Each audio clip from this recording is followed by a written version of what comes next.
Good evening, everyone. This is episode part B of the Light Sports Ramble. As always, on Thursday night, we have Packer preview, usually recap, but there was a bye last week.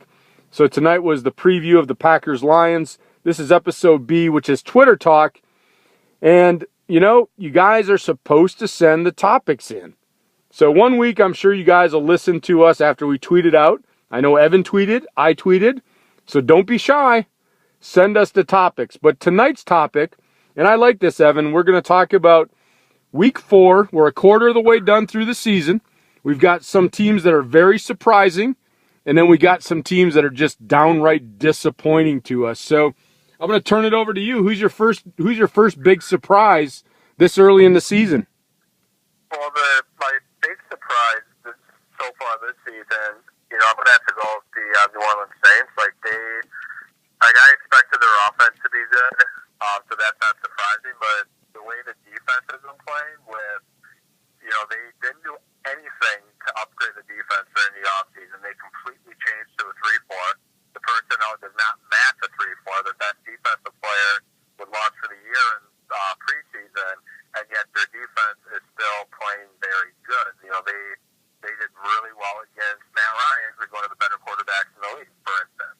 So I'm really surprised at the way that defense is playing. So the Saints defense would be surprise number 1, and just the Detroit Lions, the way they're playing right now, would be surprise number 2. They're playing very good football right now. Well, I can't argue either of those surprises, and I'll touch a little bit, and then you can expand. But you're absolutely right with the Saints defense, and I didn't think they'd be 4-0. First off. But you're absolutely right. That first game when I watched, and they made that goal line stand against Atlanta, and they shut Atlanta down. It was very impressive. And like you said, the personnel didn't change. But how much of an impact now? I mean, it's only 4 games in. I mean, that defense still, it could be a whole body of work for 16 games. But how big of an influence do we think that Ryan being the defensive coordinator has brought to that team? A better influence than I thought, because if you look at Ryan's past couple stops, I was one that considered him one of the most overrated defensive coordinators in the league, because in Oakland, his defenses were bad. In Cleveland, his defenses were bad. In Dallas, his defenses were bad. So I was not, and that's another reason why I didn't think the Saints defense would improve, because I always thought he was extremely overrated as a defensive coordinator, but he's obviously proven me wrong. I think his addition to that team is, they're playing with an attitude again that they haven't had since Greg Williams. I think that's the biggest thing, is they got that attitude to them now. Well, and I think that is one thing that Ryan brings. Like you said, the success or lack of success that he had in the other places, the one thing they never lacked was aggressiveness. And so I think he brought a very aggressive style to the Saints. But how much of this do we give credit to Ryan, or do we give more success to having Peyton back as the head coach to oversee the decisions that are being made on the defensive side of the ball? Well, I think more credit needs to go to Ryan, because you knew what you're going to have with Sean Payton. Sean Payton is going to get the offense back to going the way the offense should go, which, Breeze didn't have a bad year last year, but he wasn't the same Drew Brees. So, that I expected to see. I don't think Sean Payton's doing too much with the defense. I think he's given Ryan complete control, similar to what he did with Greg Williams. I think, Greg Williams had complete control of that defense and could do what he wants. That's the only reason why Payton supposedly didn't know, the whole Falcegate thing. And I think he's given Rob Ryan the complete control of the defense. Well, if that's the case, whatever they're doing is working. I'll tell you, I didn't think they'd be atop that. I didn't think they'd be atop that division. And then your other surprise, I would agree, and we talked about it in the Packer preview, the Lions. And I think them being able to distribute the ball offensively.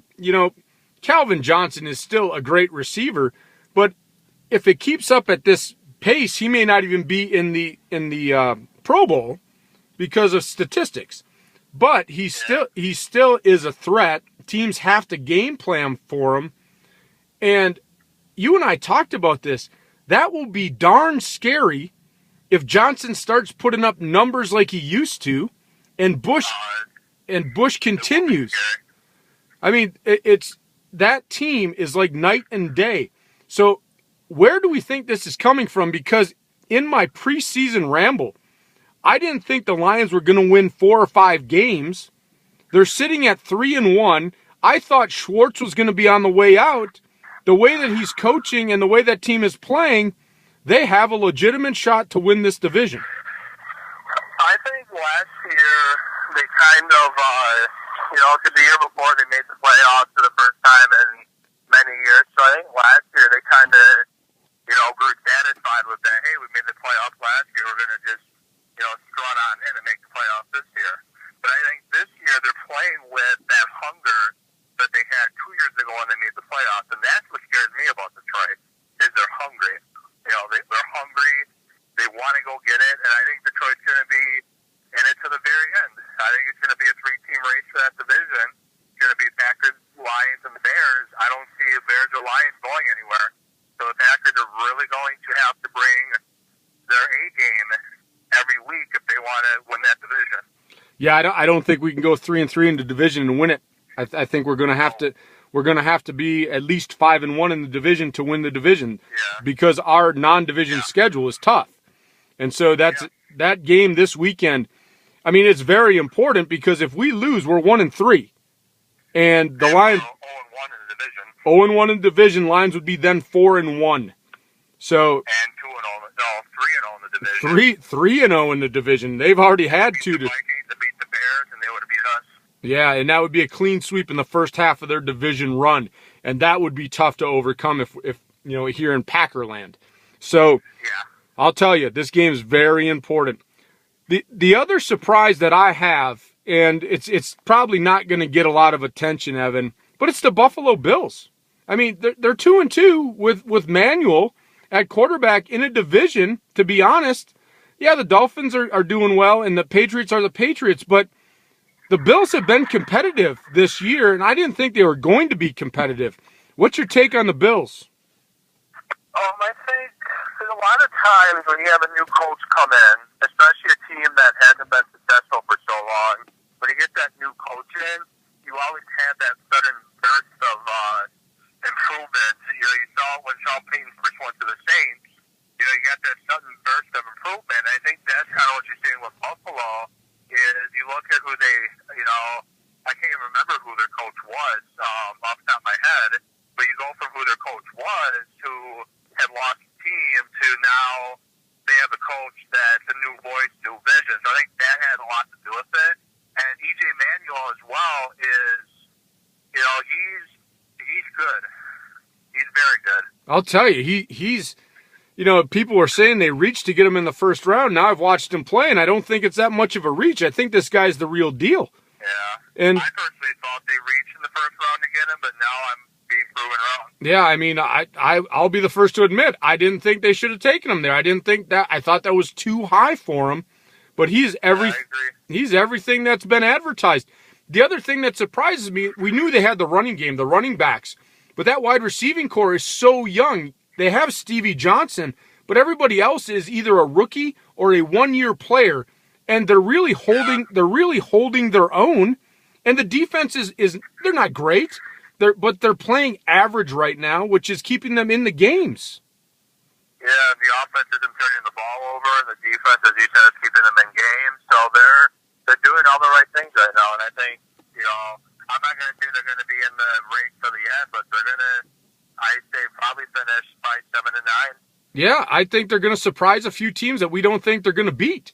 Yeah, I agree. They're not going to probably make the playoffs, but teams are actually going to have to be a little bit worried about playing the Bills and actually go in, and they're going to be in a dogfight, it seems like. So, with that said, where do you think the biggest disappointments have been in the first 4 weeks? Oh, the New York Football Giants.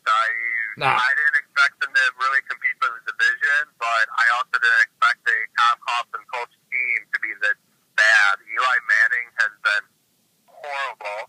They brought back Brandon Jacobs, who left on bad terms, to try to spark any kind of run game, because Wilson is turning the ball over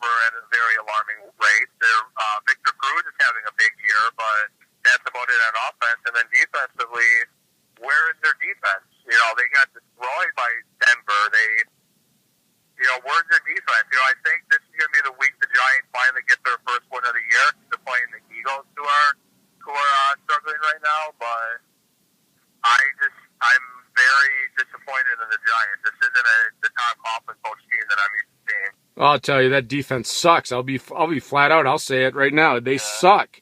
You know, and the other thing is yes, Manning's turning the ball over at an alarming rate while his brother is tearing it up, setting records.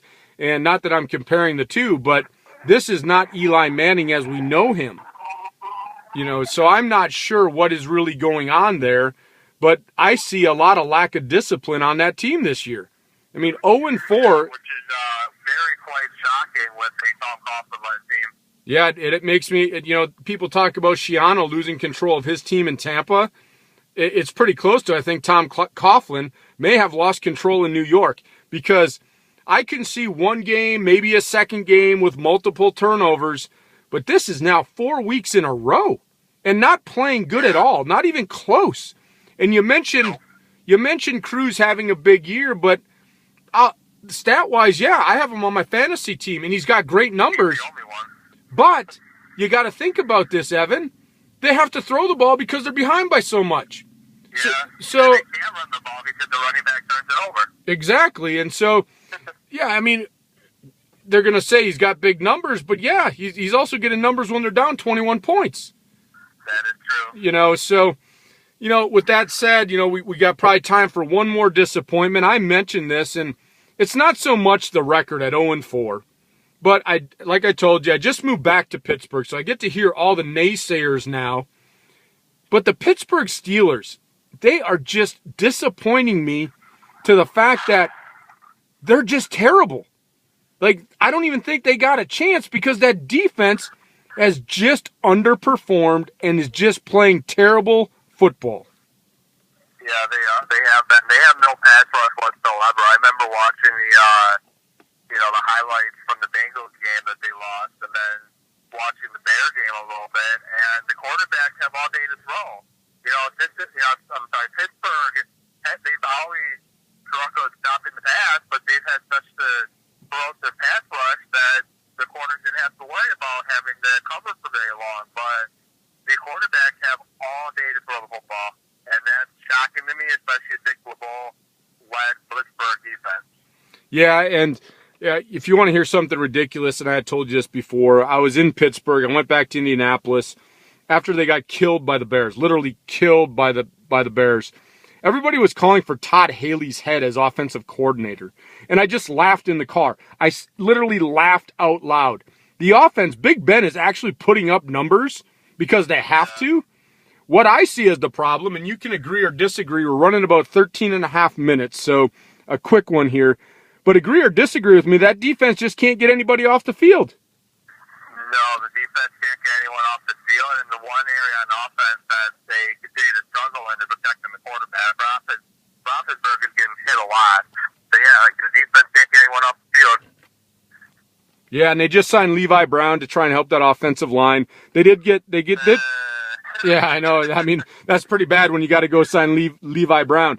That's how bad that offensive line is, and that's why I said I think the Steelers are a huge disappointment, not even because of the record, just the way they're playing right now. So, with that, I just hope the owner continues to be patient like he was during the Bill Cowher years, and give Mike Tomlin a chance to right the ship, because Tomlin's a heck of a football coach.